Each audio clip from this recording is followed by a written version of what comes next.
Yo, yo, yo. This episode is brought to you by the spring cleaning champions, Manscaped. This season, make sure to groom your carpets and the drapes with the leaders in below-the-waist grooming. Clear out that winter bush with Manscaped Lawnmower 5.0 and watch your confidence bloom like springtime flowers. Their 5th-generation trimmer features 2 interchangeable next-gen skin-safe blade heads, a standard one for taking a little off the top, and a new file blade to go smooth wherever your heart desires. It also features dual LED spotlights to guide you through the darkest winter debris. You can take this thing wherever you want thanks to its compact case.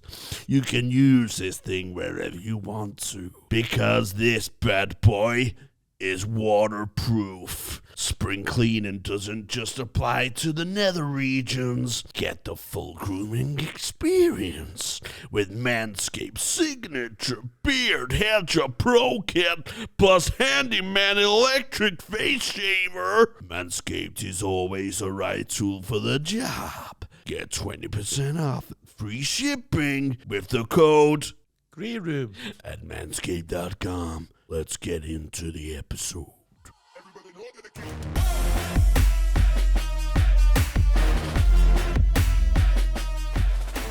It's classmates all my minute. I like that one with the because it's similar to like me and my missus now because she works like NHS and that, right? Like research and stuff. So you know the sketch where one works at the ice cream factory and one's a brain surgeon. And he comes home from work and says, I had a really tough day today. Oh, what happened? He went, no, I don't want to burden you. I mean, you're a brain surgeon saving kids' lives. I mean, what's a bad day for me compared to you? He was like, no, come on, listen, we've both got important jobs. I went, well, I'm testing the new Raspberry Ripple and it's just not raspberry enough in there. And it's really getting me down. At that time, like, they didn't really laugh at me in Coventry. I've just found out that fucking there's a mental health crisis and there's no money for it. Yes, well, welcome to the podcast, Hot Water's Green Room podcast with me, Tony Carroll. Oh yeah, me, Jamie Hutchinson. We haven't done it for a while, have we? Oh, you know. I just wanted to test you to see if you were still fucking ready. Oh, nah, mate, never And ready. today we have a very special guest, my first ginger man friend ever. Mr. Dan Sutcliffe, everyone. So would say only. What the hell, man? Who What's else? you know? Who? You? Oh, right. I thought he was going to say someone else. Are we ginger? I always thought we were like strawberry blondes. I got told that as a kid, yeah. That you strawberry blonde? Strawberry blonde, and then the first day of year 7, my mum went, look, I know we've said it, but you are ginger and you're going to get some shit. That's what I mean. Here's a bus there, fuck off. Gets on the bus driver, fucking ginger cunt.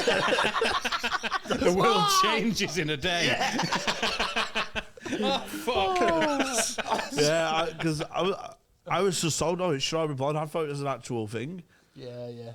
No, it's like me when I used to get you're not fat, you've got big bones. No, it's fucking thyroid. big bones, then, mate. Yeah, covered in Or fat. puppy fat.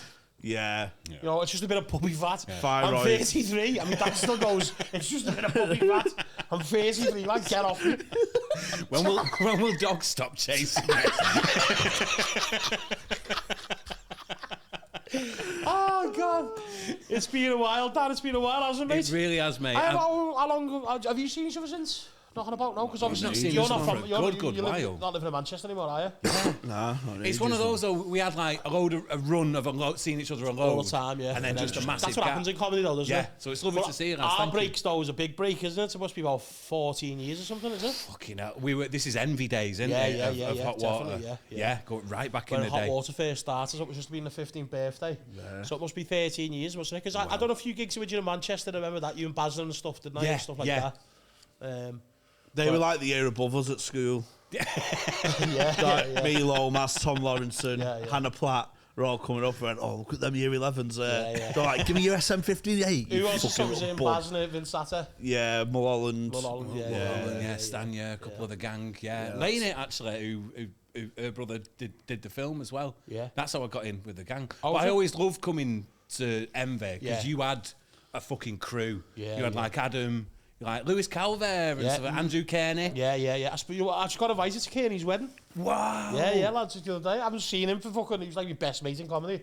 Then vanished for 10 years. I went, hello, fatty. I was like, what? So where have you been? He went, busy, lad. Do you want to come to my wedding? Busy? Yeah, it's been 10 years. Last message is, are you free for this gig, mate? No. 2014. By the way, he was just off a random number, so I was like, who the fuck's this? And then I seen his profile picture, said, where the fuck have you been? I said, busy, lad. I said, what, 10 years? He said, do you want to come to my wedding or not? Yeah, right. Yeah, he's great. Well, yeah, so yeah, it's me, Adam, Andrew, Paul Smith, obviously. Yeah. Calvert. And then you had a group, didn't you? We were just formed. Ours wasn't no beefing off him, but we never used to really mingle, did we? And then obviously then you just come over then and then. Well, it was always amicable. That's what I loved about it. It was always lovely. There was no. Yeah. I think is it a football thing, the Manchester Yeah, Liverpool I think so, divide? yeah. I It's never more had it, playful, yeah. though, isn't it? I think. Absolutely. Yeah. No, but when I was younger though, like say if I went to Wales or something, like a mutual ground, you know what I mean?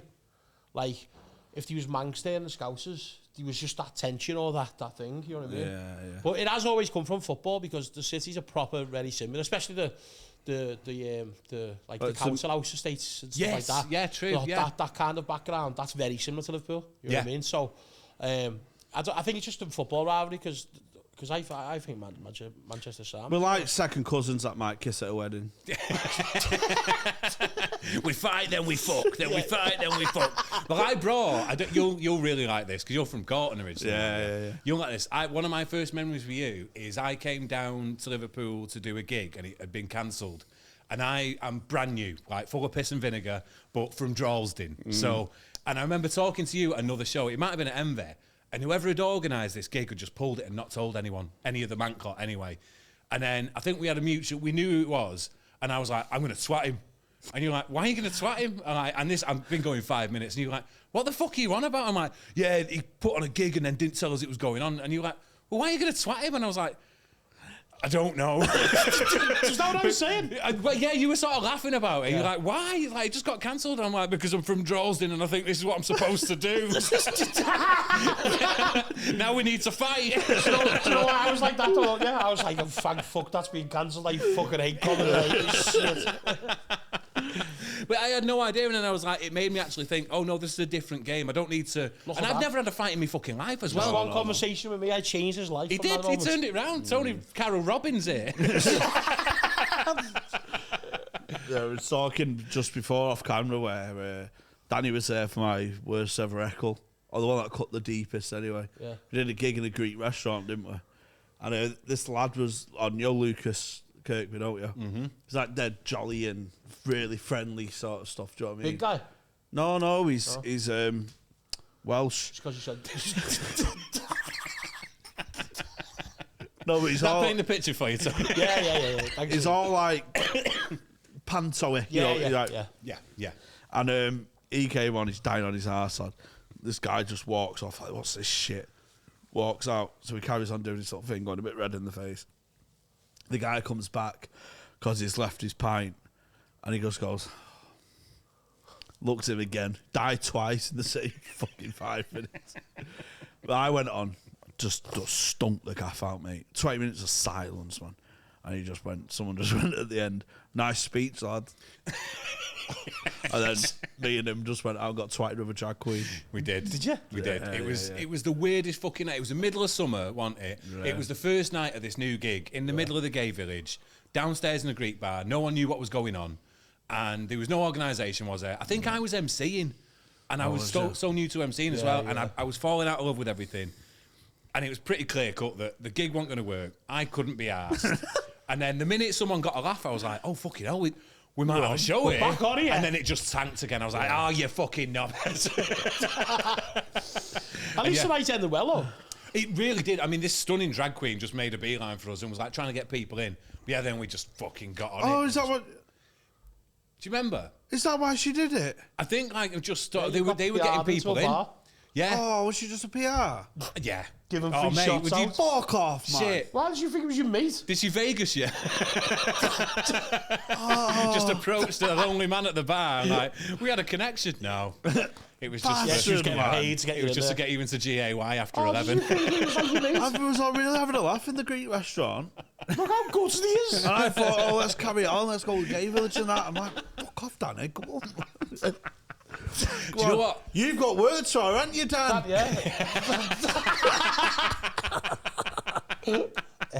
Me and my missus watched an episode of Drag Race because Alison was like, "You need to watch this. They're funny because a lot of them are comics as well." Yeah. And we sat there and we're an hour in, and I'm like, "Right," and it was really funny, really entertaining. And we finished the first show and we started the second one. And I just turned to her and I'm like, "When do they race?" Because she's not getting far in them heels. They're 6 inches. Did you think they actually raced? I actually thought it was like a, you know, like a wood egg and spoon. There's some kind of element to it.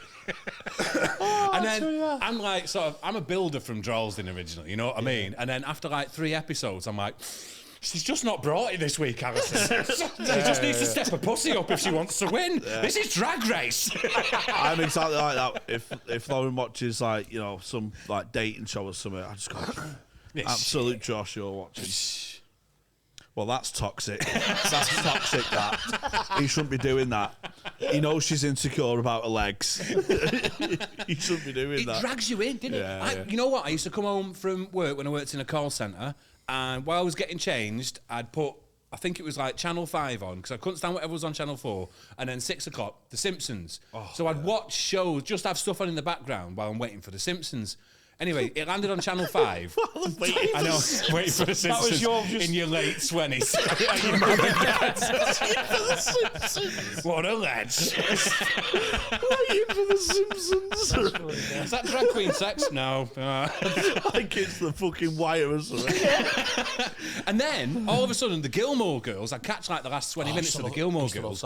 And then, after about a month of doing it, I'm like, she just wants to find love. I'm like, I'd be getting home early for it. Put The Simpsons. Get the gillies on.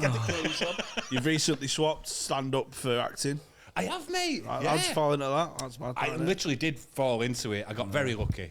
So our mutual friend, Lainey Johnson, who was a stand-up on the Manchester circuit, her brother, Leif, is a writer, producer and director who's done a lot of music videos and like a couple of adverts and stuff like that. Based in London, but he's from Hyde originally.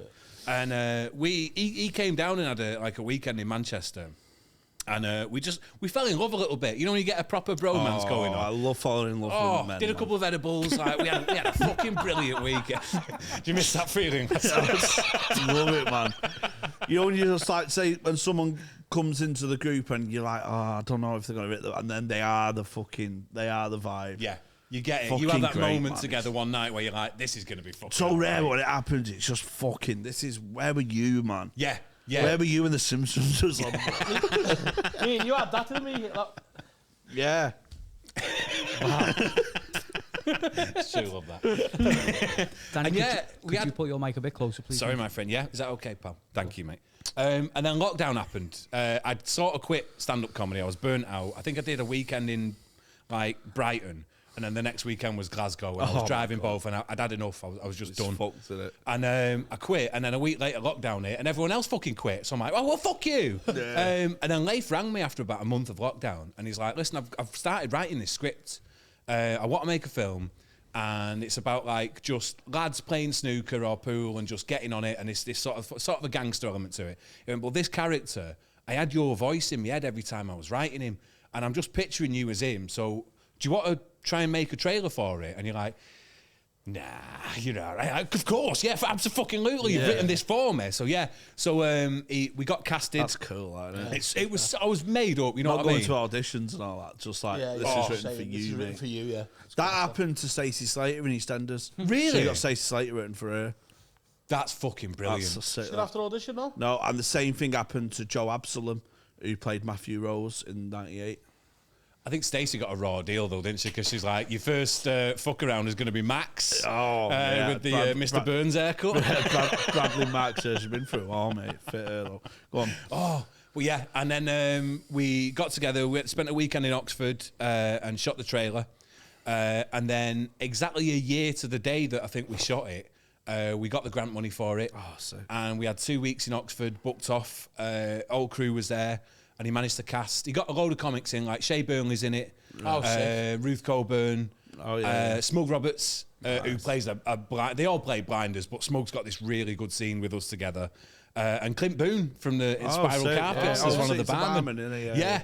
And he just got this brilliant gang together. That my sort of actor in it, Danny Parsons, I think he's the only Southerner in it. Actually, everyone else is from the Northwest or something. And we shot it, we got it down, and then it was in post production. It's called Mr. Doom, by the way, Behind the Eight Ball. Yeah. It's about Jack and Charlie. I'm Jack, and it's two lads who sort of meet in a pool hall. Jack gets sort of ripped off by Charlie, and Charlie owes a load of money, and they have to sort of go on the road drinking and sort of scrapping and just sort of have it playing pool. Basically trying to get this money back, and it's all right. It's funny, you know what I mean? Is it playing pool like trying to hustle people as well? Do you ever do that? That's sick. Yeah, exactly that. I'm a pool fan as well. So. Oh, mate, you're going to love it. Shut up, lad. The minute you see these shots, though, you're going to be like, no way, Danny. I'm a big pool fan. I have a pool fan. No, you're not, lad. I've had a pool table in my house. Blackpool. Shut up, I'm a pool fan. I slapped you all over beer engine, you little muppet. Shut up, lad. You little muppet. Chat shit. Pool fan. I'm a big pool fan. Look at him getting gangster now Never because it's 2-2 mentioned on pool 1 here, once. mate. You know what I mean on this? Yeah. On this when he went, when Lauren's got these dating shows on and that, and I just look and go, no, you watch them, mate. No, I don't, lad. You do, mate. Fuck off. You do. After that, because you're mates here. If you want to sign up to our Patreon, you'll see the real Jamie over on there. £3 a month. Everyone has like a starter bag, don't they? I'm a big pool fan. You're not a big pool fan, lad. I am. No, you're not. Just like Michael Barrymore. What about that then? Put that in your toaster, dickhead. Well, in this pool, there's not as many horrific anal injuries, hopefully. You're trying to get people to watch it. I'm sorry if that's a spoiler. Yeah. So is it coming out on? Is it coming out on a? Amazon. It's on anything except Netflix, basically. Anything except Netflix. It's on Amazon Prime. I think Spotify, Rakuten, and stuff like that. But yeah, have a look out for it. Mr. Doom Behind the Eight Ball. Dead proud And it's of out it. now? It is. It's online now. Yeah. Oh, I've got Amazon Prime. Before all that though, I know it's big like filming that's great. You have to watch the Sutcliffe Report on YouTube. It's one of the best things ever made, mate. It's so fucking funny. Thank you, pal. Danny plays a disgraced he's like deluded former journalist, and he tries to solve this crime of an illegal dogfighting ring just happening in his head. His head. And someone's left a skip outside it, and who's left that here as well? We'll investigate that as well. So funny. The reason that came about, we were doing a thing called Sketch Show with a couple of Northwest acts. Phil Ellis was in it as well, and they wanted written performative sketches, but also video stuff to show. And me housemate Dave Stanya just shot this in like a couple of days, no budget, fuck all. No, it's close. And I mean, I won't give it away, but the ending came about because the skip disappeared. That ending is amazing, isn't it? But Did it got like loads of views and stuff? No. They're all me. Yeah.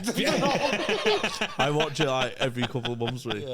He might be like 10 years old now, but it was one of my first forays into doing sketches, and I found it funny. But did you ever? That was based on a show called The Cook Report. Did you ever see that? No. A guy called Roger Cook in like the 80s and 90s. Yeah, on ITV. someone like Panorama or Dispatches. Or he was like your first. Not Jeremy Kyle. What's that? Matt Thingy from. Oh yeah, Watchdog. Yeah, where people get ripped off and he investigates it. And this did it with you, didn't we? Because what Tony's been doing, because he was going around giving quotes for like getting your carpet fitted, or he had loads of different businesses. I'll come round for a quote, and he'd always come round at dinner time to get a free pasty off. And then Matt would turn up and he went, Are you happy with all these passes, Tony? Hey? Where's the carpet, Tony? Where's the carpet? Give us a pasty, I'll tell you. Well, you can't drop crumbs on something that's not there, fucko. Fucking hell. So how long? So after the lockdown, then you've done this film. Are you planning on sticking to acting then? I'm hoping to get a few more roles. I mean, I had a sausage one on the way in. Yeah, serious. I thought I'd give up comedy. But I've just finished another one. I got really lucky actually because we had a screener for Mr. Doom, and another lad was another producer works for the similar production company. and he was making one called Nowhere Bridge. That was his first film at the time. And he watched the screener, got in touch with me and went, listen, I think you'd be good for this guy in my film. And at first I was a bit, because it's a very completely like different from Mr. Doom. I got so lucky with Mr. Doom that that's me in that film, getting pissed and doing bad shots and stuff. But in this one, it's a serious sort of character. And I nearly turned it down, and I was speaking to Leif, the director of Mr. Doom, and he's like, Northwest working class actors don't just get a phone call to be offered another fucking film role. So take it, even if you know, it's going to be tricky. Just fucking take it. So I did. We just finished that. We did some green screen down the road, actually. There's a studio just down the way from here that we shot a couple of days on. And that's called Nowhere Bridge. I'm a Samaritan on the phones. So I've already got another one in the chamber, sort of thing. So that's coming out. But I'm up for fucking anything, man. What about writing? Oh, that was what I wanted to do originally. You know what I mean? We came up with like a couple of film ideas. Okay. Because I've been trying. I said it on the Patreon episode. Yeah, I've been trying to lucid dream. I've came up with this film idea just by dreaming. Okay. About this working class sheep herder, and he only has like one sheep to herd, but he's fucking shit at it. He's like, here now, and his sheep's like, yeah, fuck off. And he goes to a sheep herding competition. And he's against all these big farms from Wales and all that. They're all like looking down the nose at me. Because I'm a street herder, do you know what I mean? I ain't got farm to practice with. I have to practice in my backyard. But this American scouts me. This American's like, oh my God, I love how you herd that sheep, man. You remind me of a young Jimmy Johnson.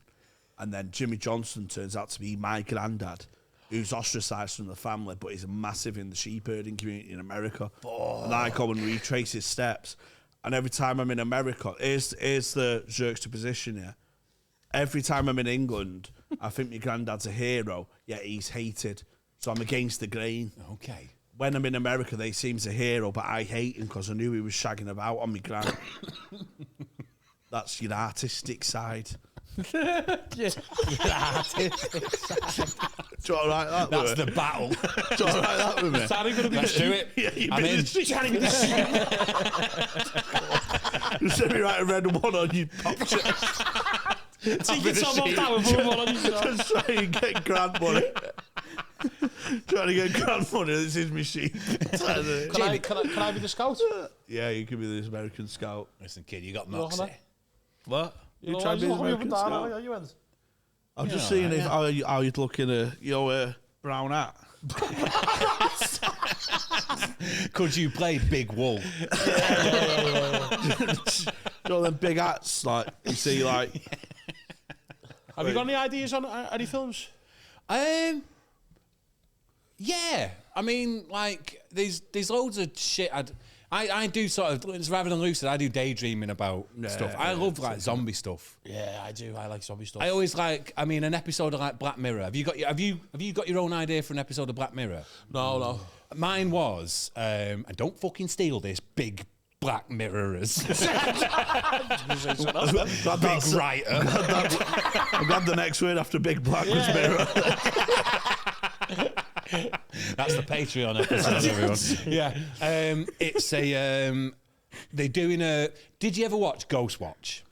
No. Oh, but no, what it with is. Sarah Green. Michael Yeah. Parkinson. So Ghost Not Watch, the premise of it is that there's and Craig Charles as the fun reporter in it as well. So back in the, I think it was early 90s, there was this show on Halloween on BBC. It's the most complained about show on the BBC apparently, and they've never aired it again because they got so many complaints. And what it was done completely straight, like completely seriously. Michael Parkinson was back in the studio. Oh, it weren't him. It was him off finger. Or fucking what? It was Parkinson. I thought it was Parker. The Crime Watch fella. What's he called? The dead cunt. What was it called? Ghost Watch. Ghost Watch. Oh, I thought it was Parker. Yeah, it was someone like him, but I can see his face. It might have been Parker. Go on. So it's the most haunted house in the UK, and they're on scene investigating it. And these two girls and the mum, and they call this Ghost Pipes because he rattles the pipes all over the house, and they've got photos of it, sort of stuff going on and everything.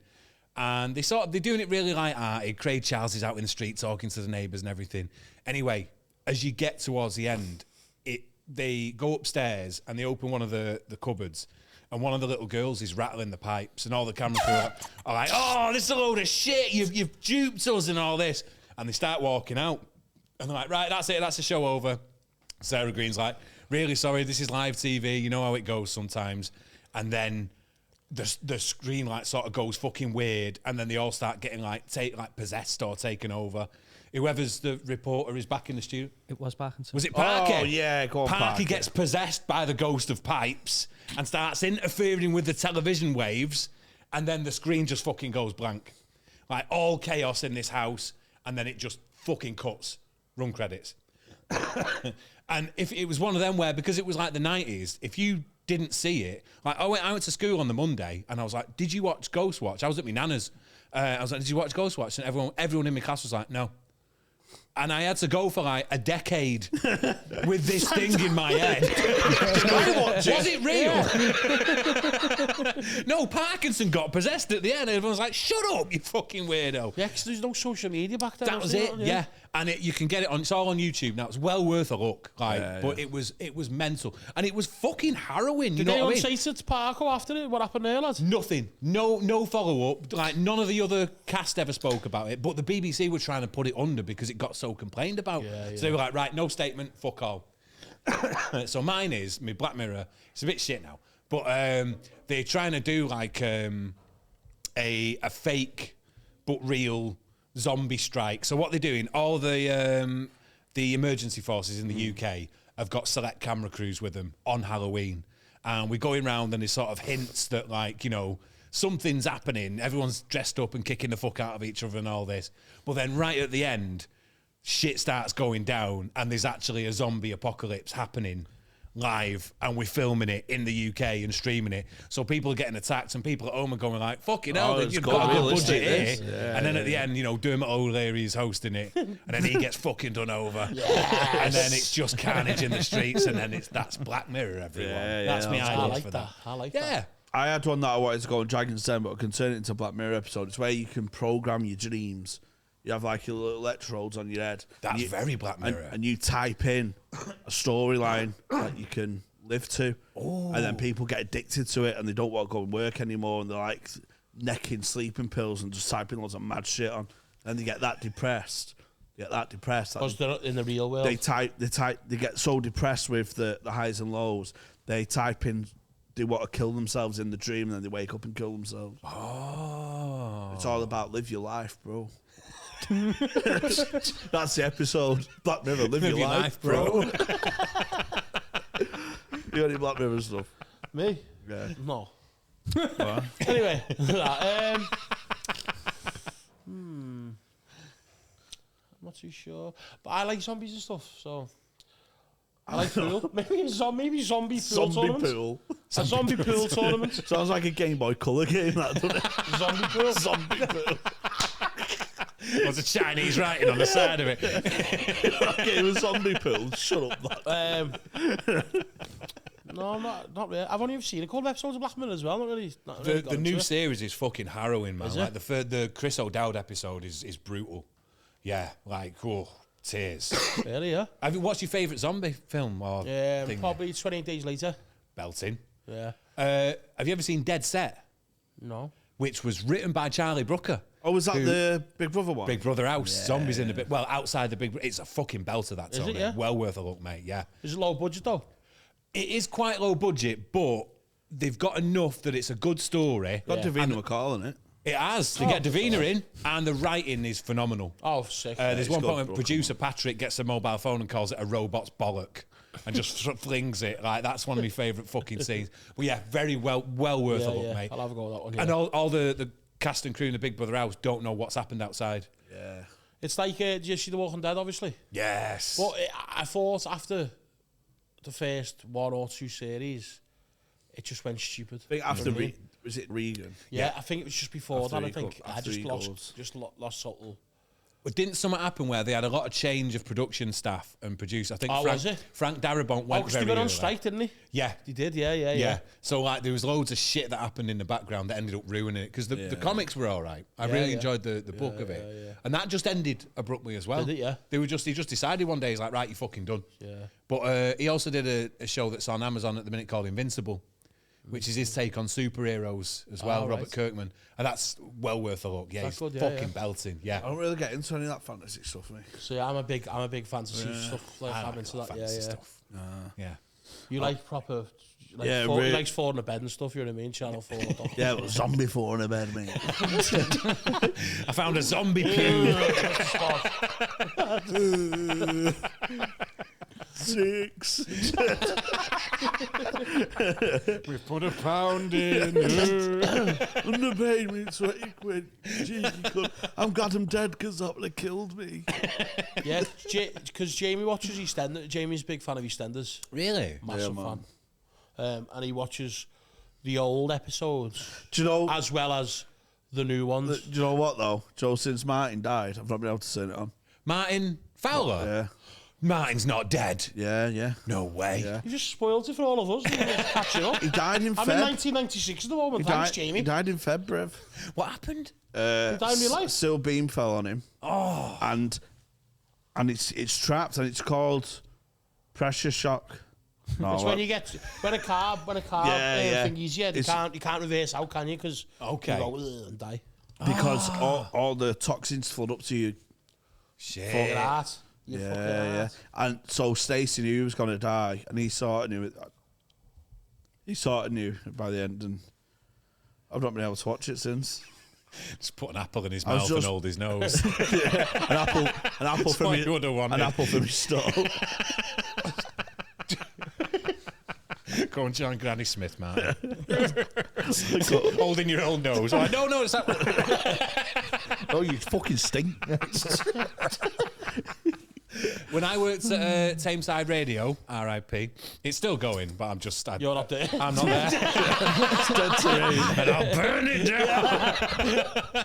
I used to do a show called Wednesday Biscuits that I used to pre-record. And it was Wednesday, 11 till 1. I loved it. I think I wanted to get you lads on there, and I just moved, so it didn't work. Anyway, one night, they had some live shows going on, and a couple of the lads who were the DJs doing the live stuff knew a couple of guys round sort of the Ashton scene, which is where we recorded it. And the doorbell goes one night. It's only me and the live DJ in the studio. I'm doing my pre-record. So I go and get the door. I open the door. Who's there? Dirty Den. What? Leslie fucking Grantham is at the door. And he actually fame. went, hello, go, just like that. And I was like, fuck it. What's going on? It's a Black Mirror episode. I was in like my early 20s and I was like, what the fuck are you doing here? And he's like, oh, I'm here to see, I think it was Leon or something like that, one of the guys that was doing the radio show. He was doing Panto in Ashton. And he's come to the radio station to plug it. And then we're going to go for a couple of scoops afterwards with the boys. Oh, look how. Did you end up going or not? I didn't go, but I really wanted to like just bang my hand on the door handle and go, ooh. Do you remember that? That was his dark day, wasn't it? On the web. Remember when webcams used to bring celebrities Yeah, down? he had a proper good little webcam caught picture, didn't he? Yeah. That's proper getting caught, that. Oh, That's good, that is. That's good, that is. It is. Oh, it's Barrymore proper. clan got brought down. It's proper, that. Great new webcam. I love that front page of the Daily Star. Hutchinson scandal. Webcam. Jamie Clutchinson. Have you missed stand-up then, Dan? I'm still going. Oh, yeah. Still Look at going. this. Yeah, I've not quit. I did quit, and then I actually got into writing a little bit while I was sort of finding my feet. What's your again. rate? We're just asking for a mate. He's paying me in pasties and carpets. But I found my feet again with writing, really got into the love of it, and then whatever I didn't sort of pass on, or people using shows, I'd keep my eye on and try out a bit of new stuff. And yeah, I'm back. Like I can't, you can't leave this fucking game. Can't, You know what I mean? Once you're in it, you're fucked. Tried That's to. got you forever. Yeah, but I'm loving it again. What I've done is I've closed my circle. and I'm not killing myself anymore. I'm not going to the arse end of the country for fuck all. I'm just doing the ones that I enjoy and I love doing. I've got into MCing a little bit more, which I really fucking enjoy now. Yeah. And it's just we're back. Did you ever get rid of the studying at university joke? Oh, the people who are scared of what? Oh, this is so funny. That's a mainstay, I mate. fucking love that joke, man. And I've also, because my fiancée Alison, she sends a love, by the way. Oh, yeah. Alison June-Smith. Love a comic, Alison. She's a great comic. AJS. We go over to Canada like sort of every year, and she started getting me gigs out there now as boss. well. So it's that's like really nice, interesting learning what works over there in your material compared to, they've never heard of the Chuckle Brothers. Are you fucking kidding me? So I have to go over every year and school them. It's sort of like our Michael Bublé. Yeah. You're also the owner of a fantastic arse. Thank you, mate. Oh, mate, best arse in stand-up, Brev. What? Mate, have you seen his arse? No. How have you not seen his arse, lad? Again, Patreon. Sign up now, £3 a month. Get it Put out me on there. the Tony Carroll carpet and I'll drape. Because it's responsible for loads of viral pictures that you think are memes, and it's actually Danny. It's just me bum. The Nancy's bean, that was him. That was you, wasn't it? Yeah, the nonce. Every Christmas he's been with nonce outside. That's him. The penguin skeleton. Oh shit! was Yeah, I you. forgot about that one. Fuck. That was you. Yeah. Oh, twerk. What was twerk? That was when Miley. That was one of my finest moments, right? I just got into the office. It was like 5 to 9 in the morning, and I just don't start work immediately. I looked at my phone, and Miley Cyrus twerked at Robin Thicke, is it? Oh, yeah. For Blurred Lines at the VMA Awards or whatever. And this word twerk. So I very quickly twerk. Dictionary, types of a dictionary definition, place where, a sexually suggestive move using the bum and hips against someone, to a place where Yorkshiremen go to earn a living. Oh, yeah. And my phone was just going, whir, and then it got nicked. I've thought these banter pages, yeah. And then Bob Mortimer retweeted it, but not from my account. And then the rest of the day, my phone was just going, I've just tweeted Bob Mortimer to let him know that it was your show. And then I got a couple of apologies from big accounts where they're going, so sorry, didn't realise, my mate just sent it now. Yeah, and it was just one of them where and then about 5 o'clock in the afternoon, Bob eventually corrected it, which I was made up with, you know what I mean? I love Bob. Fucking love that guy. I think he's the most loved person in the country. Isn't he? He's a national treasure. He's the next Attenborough, isn't he? Once Attenborough goes, Yeah. and he should do the he should do the docs after Attenborough dies. That'd be fucking That's a Bob Mortimer. perfect replacement. Yeah. That'd be amazing. He's the fucking. But I don't think he's that arsed though, is he? No, but he's just sick, though, isn't he? Everyone loves him, man. Yeah. Did He's you just ever watch? so universally loved. It must be great. Did you ever watch a show called Director's Commentary with Rob Brydon? It was one of Rob Brydon's really early vehicles on ITV. And it was him as Peter Delane, famous director, and he'd just show old episodes of stuff like Bonanza, the old cowboy show. Yeah. And at one point, this is what it was like. So this is what it just reminded me of, because Bob would be very much like this. Load of guys riding in on horses, and then this one guy comes in at the end just on his own horse, and he goes, there he is, big Gary Jameson there, riding on a camel. So well done, wardrobe. And it'd be like the plains of sort of anyway, desert and all this, and we actually filmed this in Wigan. But back to your ass. Thanks, mate. That's what the autobiography is going to be called. Because he's got no dimples or anything, or Have you seen hairless. the flesh then? Huh? Have you seen the fleshy? I know a guy. Leslie Grantham told me. That's what he was sucking his finger for. All right, gorgeous. He put a picture up on Facebook in bollock naked on his shed with a Santa hat on, just like, where is it? Did you? Come on then, big man. Yeah. Have you seen my meme with the wrecking ball? No. Oh, mate, man's funny. Oh, mate. I'll see if I can get it up. If we can get it up, I'll put it into the Please episode. put it in. Yeah. But it's Miley Cyrus on a wrecking ball, and it's just my face on it. Put it on her body. Mate, it's fucking, honestly, it's one of the best things I've ever seen. My mates just put my face on things and send me it all day, every day. I've just got one of them heads, haven't I? It can go on anything. And honestly, mate, I reckon in group chats I must get 4 or 5 memes a day. Oh. And it is funny, innit? Do you know what you just reminded me? Last night I don't know what happened on my algos, but the Ian Lee ringing radio show, Bob Mortimer phoned in one day, just as Brian from the Northeast, and he's like, "Oh, I've got this thing to send you. It's a video of me nephew. It's called Fast Running." And he's like, "Right, okay," but he never lets on that it's Bob. That's the thing. Yeah. And they're going around the houses with it, and he ends up sending him the video. And he's like, "But Bob, I couldn't see his face. He's in a balaclava." And I think it's just Bob, just on a kid's sports field, running really slow. And then they've got all these flash intros, and it's Fast Running, Sports Entertainment presents Fast Running. Like Bass Eye, innit? And he goes, why did you cover up his face, Bob? He goes, well, he's only young, and I put some Facebook pictures up of his 14th birthday, and one of the lads got hold of it and photoshopped, you know those bestiality websites, Ian? He goes, he photoshopped the lad's face onto a monkey with a tube of lube. So we've got to keep it.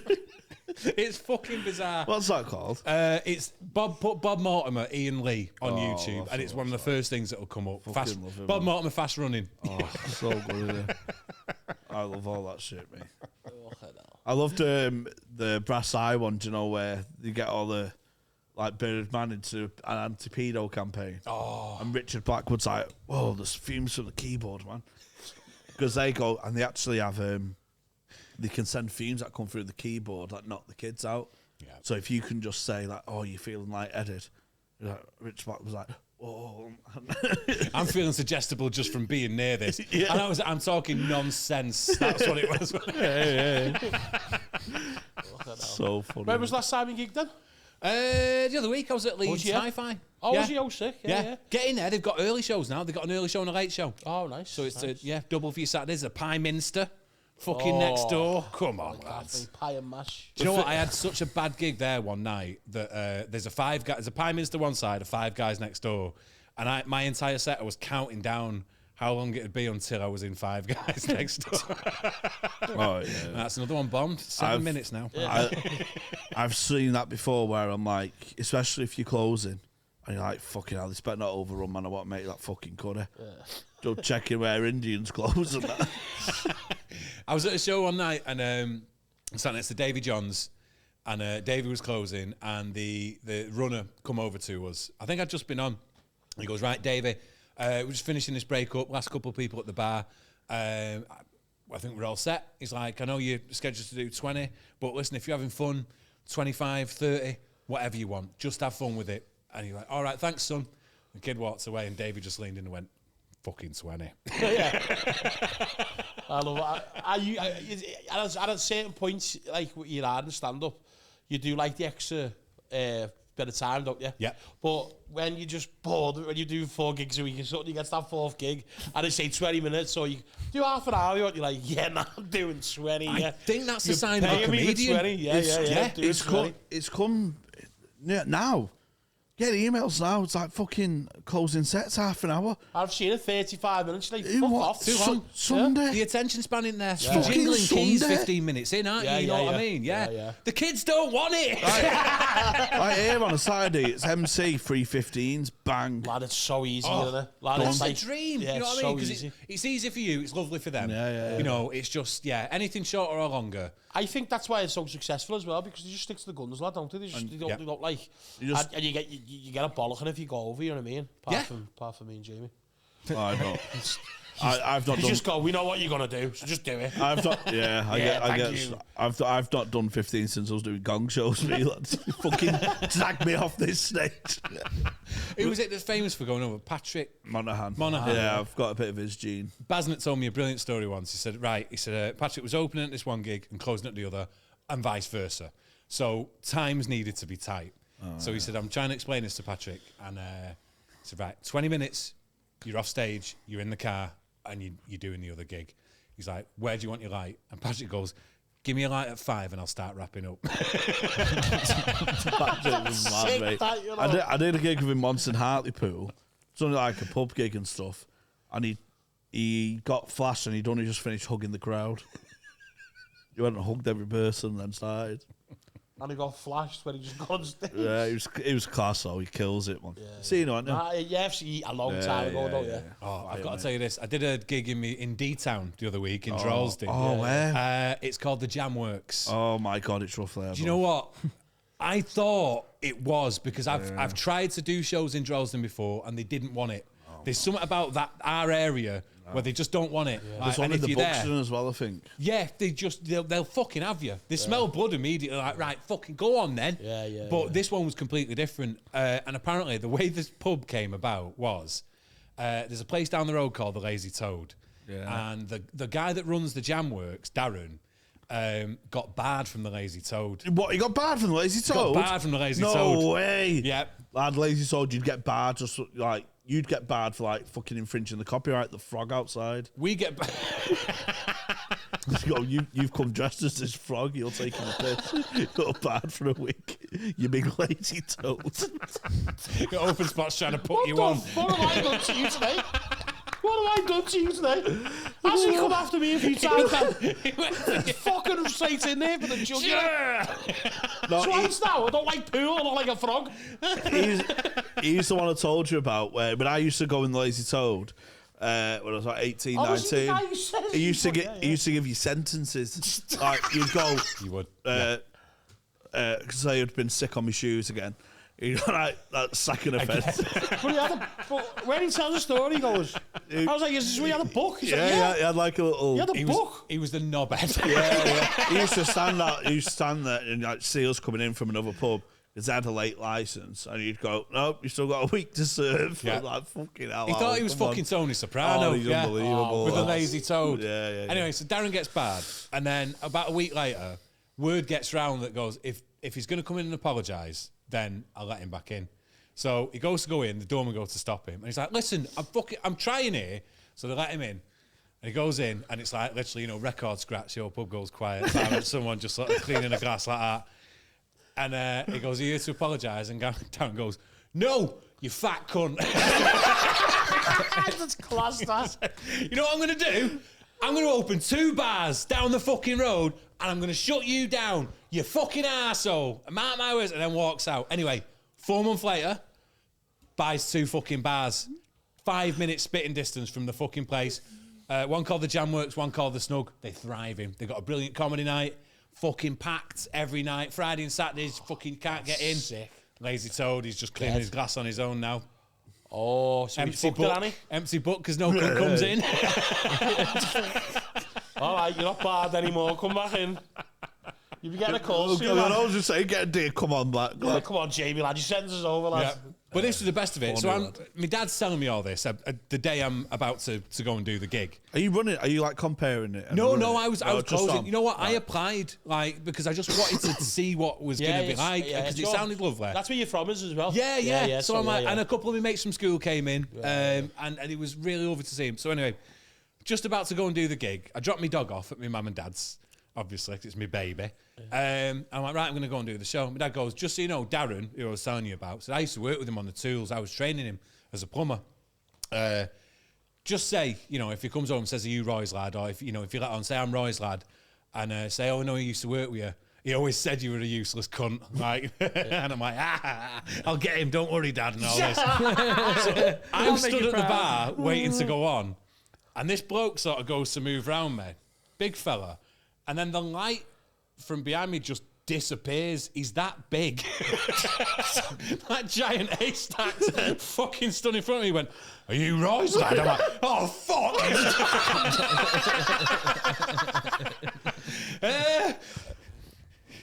He always said you were a useless cunt. I'm not Darren. And what was it? Was it busy as well, the gig? Fucking hammered, mate. Was it, yeah? Brilliant. Sick. Yeah. Who was on? Everyone knew. It was Matt, a fella from round here, a fella from Liverpool, Matt. I can't remember his second name. Matt Jones. Might be He's Matt got Jones. like you can put your handprint on his belly. Oh, maybe. I don't, saying that, I mean, lads, look us. Or you can put an handprint on his belly. He's got like a dead red belly. Oh, okay. And you can like, He's got like a magic Don't belly. make rumours No, about he's poor got, Matt Jones, lad. he's got a magic belly. Matt Jones got a magic belly. I swear. Matt Jones has got a magic belly. You need to do a book of anatomy. Oh, lad. Danny Sutcliffe's ass. Matt Jones' belly. This kid's probably fucking few years in, and you just spread this rumor. He's going to get in into the circuit now. He's got a magic belly, I swear to people God. watch this open micers and that. Lad. They're going to go, oh, that Matt Jones there, he's got a magic No, belly. he's not like an extra sketch belly. Matt Jones hasn't got a magic belly. He has. I've signed it. You signed it? Yeah. You do that, and you see it for a minute, and then it goes like an extra sketch thing. What, you go like that? Yeah, but it's Wipe it off. just got one of them red bellies. Shake him and it goes. Get your magic red belly out. You thought David Blaine was good. Oh, Good evening, Vegas. mate. Oh, Touch that. lad, you just fucking triggered a memory in me. I don't know if this is true, right? But I'm pretty sure Jack Leno was in the crowd, and this is so funny, lad. Is it true? Yeah. Oh my God. I'll give you the floor. This is Thank one of the you. best stories I've ever heard. Thank lad. you for reminding me. I did forget about it. I did write down a couple of stories. That wasn't on the list that I wanted to tell you today. How's this on the list? So, This would- okay. What's happened here? So, have you heard of a show called Britain's Got Talent? Yes. Right. My mate gets in touch with me, and he's sort of a booker for it. And he goes, this is open auditions, Danny, but we've got this mechanical toucan. And there's a couple of comics vying for it. But what we want to do is we're going to have this toucan on stage, and we're going to have him doing stand-up. It's like a bird. Yeah. A big Just this metal colourful bird. bird on a perch. Perch about this big, but a guy has got a remote control. Alan, he's backstage. He's got this remote Let's control. do a stand-up. It's just a bird doing stand-up. So like, this sounds interesting. He's like, it might go nowhere. It might be fun. Do you fancy writing some jokes for it? Yeah. So got a couple of, toucan-based articles up on the thing, and started writing a couple of, wrote 5 minutes for this fucking toucan. Sent it over, and the next day he went, you're in. He went, you've got it. Do you want to do it? So we went and had a meeting. I met the bird. I met the toucan. Got to see you got the same artistic. Which, at first we called it Tony, and then... Did you? Yeah, it was like Tony the Oh. toucan. And he was like, no, I think we're going to go for Terry. The developers, the producers didn't like Tony. And I'm like, well, I'm writing for Tony. Anyway, it ended up being Tony the toucan. Oh, sorry. I fought tooth and nail for that. Yes! What a thing to die on. So all these jokes are getting pitched and coming back, and then the same 10 minutes that we write comes back the next day of like, no, you need to change things. So there's a bit of going back and forward. What they really liked eventually was us roasting the judges and like really go for Amanda. Like we found everyone in the producer's room was like, go for Amanda. So I'm like, right, okay. So we based a set around that. We get to the Lowry at Salford Quays where they were filming it. And I felt really sorry for Alan because he's a bloke in his late 50s. And like all the production crew were trying to, I'd need to be there at this point. I'm just, the voice. But he does the mechanical stuff. And they're like he's lying down under a bench trying to hold this toucan up at Salford Quays, and they're trying to get the water in and all that. And I'm like, he's in his 50s, we've not had dinner, like, just let him. But he's like, look at fucking all this shit. Anyway, we do the fake signing in and all that and everything. And then they sat us in this room with like other contestants. And I'd not had any dinner by this point. We'd been there about 6 hours. Oh. And they sat us next to this old bloke who was like, I think he played a piece of paper or something. It was, one of these fucking weird, you know what I mean? That's fucking Britain for you, mate. Yeah. What are you playing, pal? Paper. You toucan. He was dressed like the Artful Dodger in his 60s, you know what I mean? And he was a Cockney bloke. And they put us, and then this woman with a whip. She was dressed as like a Mortal Kombat character, and she whipped things. That was her. So it's the toucan, Artful Dodger, and whip lady. And we're supposed to be having banter. So I'm stood just out of shot. I'm mic'd up and everything. Forgot I was mic'd up, by the way. So we're supposed to be having this top conversation. And he turns to the toucan and he goes, how'd you get here? And I went, in an Uber. He goes, an Uber? sort of mugs at the camera. And I'm stood next to Alan. I'm like, for fuck's sake, I don't think this is going to fucking work. You know, I've had enough of this already, Alan. And then I just get a tap on my shoulder from one of the producers going, "You're still mic'd." Like, oh, fuck. And they're like, "Do you want a cup of tea?" I'm like, "I'd fucking love it." So they pulled us out of that. Anyway, we've got like 4 hours to go. We end up fucking about. We're backstage, right? And this is the big bit. So they'd built a wooden box for the toucan to be revealed from. And this was a really bizarre moment. I'm stood next to Ant from Ant and Dec. Yeah. I'm helping him put the box up for this toucan. And I went, "You know what, mate? Just watch your fingers when you lift this. It's got a lip, and it had caught me already." And he just went, "Yeah." And I'm like, "You know what? Have a fucking drink or something, you miserable little prick. Don't fucking come at me. It's been a long day, Ant. Where's Dec? He's nice." Anyway, I got him in a tweet later. Did you see that one? And it was Ant's head under a microscope. And I put, "Now show me Dex," and that went viral. Yeah. Anyway, I'm digressing. So, this toucan's in the box. We're ready to go, right? We're in the wings. I'm stood backstage. I've got a little camera so I can see the judges, but they can't see me. I'm mic'd up. Alan's next to me with the controls. We're ready to fucking go, right? It's showtime. So, box falls open. And what they said was, they're going to talk to you first. So don't say anything. Wait for them to go, "Hello there." They didn't fucking do that. So I'm just like, "Hello?" And they're like, "Hello, yes, you can start if you want." I'm like, "Oh, don't you try and fucking trip me up. Yeah, I'm in a mobile toucan. Alan's fucking working here. Come on." So I just start. I'm like, "Hello, Alicia." "Hello, Simon. I'm from the Caribbean where all your money lives." And he's like, "Oh, all right." I said, "Hello, Alicia. I loved you in the Sugar Babes." And she goes, "Push the button." And I went, "Oh, I hope you don't." She doesn't get it. She's not really. She doesn't know what's going on half the time, bless her. She's happy to be out of the house. Yeah. Thick as fuck. Yeah. I said, "Hello, David Williams. I've got all your books and DVDs from the pound shop." "Hello, Amanda. Me and you have got a lot in common. I get mistaken for a parrot quite a lot, and I believe you get mistaken for Holly Willoughby quite a lot. But then again, Holly wouldn't be in a Weatherspoons at 3 o'clock on a Tuesday afternoon, would she?" And Amanda, these veins just appear. And she actually like turns to Alicia and goes, "Fuck," like that. And then just goes, and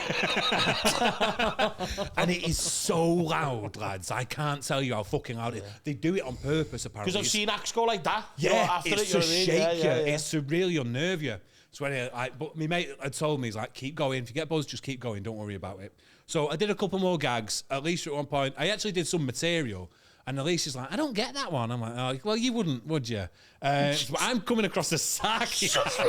I'm getting annoyed. You're on that tweet? Forgetting I'm a toucan.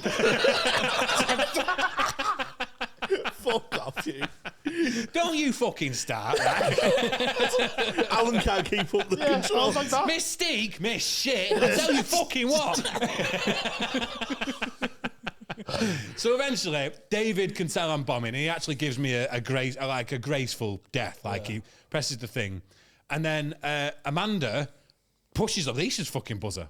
Like, she's sick of me by now. She's like, she's still fuming from the very first. I think we had a couple more digs at Amanda, but like, I'm team Les Dennis anyway. Yeah. But like, she sat there just like that. And it's the end of the day. Everyone's tired. And so we get to the judges' deliberations. I got 4 red buzzers. What are the crowd like? At first, they were on side. And then the minute Amanda turned on me, they were like, "Ooh," and they became like a Jerry Springer crowd. I'm like, "Don't you fucking turn. Listen to the accent and listen to hers. We're supposed to be together." Knocking that fella's paper. You can fuck off and all. He's like that. Playing paper. I'm a toucan. Come on, Alan. So the maddest thing about this is Simon Cowell was loving it, right? His shoulders are going because I don't think he likes Amanda. So he's like, "Listen, it was very funny, but I don't think it was your day. you know. And then David Williams was like, well, you're the funniest toucan we've ever had. I'm like, just shut the fuck up. Alicia, again, I didn't really get it. I'm like, we know. We fucking know. And then we cut to they'd saved Amanda for last. And she's still seething. And she goes, listen to a mechanical toucan. Amanda Holden goes, listen to a robot toucan on stage. She goes, I'm going to go back to one of my many properties tonight and not care about anything you've said. And and this is where they cut me, Mike, because I just went, how many caravans are we talking about here, Amanda? Should have left that in. And it just went, they went, you're done. You're done.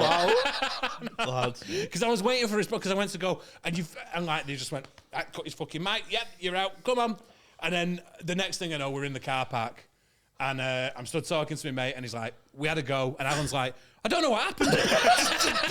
Joel felt Alan. Yeah. Everyone was dead positive in the auditions, like in the production staff, everyone was dead lovely. What happened? And I ended up turning to around and going, it's Chinatown, Alan, forget about it. That's amazing. Did you ever get in? Never had. Oh, never had. So funny. Imagine dying on your house as a toucan. I know. She's definitely said after that, don't, if you heard that, I'm off. Yeah. Definitely. Whatever. And then sat having a beer with my mate, like, sort of, Funny, because man. we sat in silence for like 10 minutes. Oh, my And God. just shugged the first ones. You know, you throw them back. Yeah. And I'm like, whew, and we started laughing, and then my phone goes, and it's Jack Gledell going, were you just the voice of a robot parrot on Britain's Got Talent? He messaged me, he went, I'm sure fucking Danny Sutcliffe just been on Britain's Got Talent. I won't put him down as Britain's Got Talent. I went, no, it was a parrot. I went, oh, yeah, that makes sense. Of course, now you say that. But the way he said it, I thought you were like doing ventriloquist. Dressed up. What do you think about that, Yeah, Uncle Peter? Oh, what a way to finish the pod, mate. Fucking hell. That's one of the best stories I've heard in a while. So good, mate. So funny. Yeah, you triggered it with magic. I was like, fucking hell, Good yeah. job you brought up that. Thank you for That bringing was it class, up, mate. mate. Oh, no. So Thank you good. very much for coming, mate. Do you want to give another shout out for the film as well to get everyone to go watch it? Because I'm going to be watching that definitely, 100%. Yes, please. If you get a chance, Mr. Doom, Behind the Eight Ball, on mostly Amazon Prime. Well, but this just one, give it a yeah. Google. This come on. Sorry, I've been looking at it. You can tell I'm cockeyed, can't you? No, it'll marry. Mr. Doom, Behind the Eight Ball, just have a Google of it. Please give it a watch. I hope you enjoy it. It's really funny, and I'm dead proud of it. Yeah. Well, thank you, lads. Thank you so watch much. the Sutcliffe report. Oh, yeah. Fuck, yeah. All right, that's it. Love you and leave you. Go and sign up to Patreon. Just £3 a month. You get 2 bonus episodes a week, and you help to keep us in clothes and beer. Love you lots. Thank you very much. Goodbye now. Now.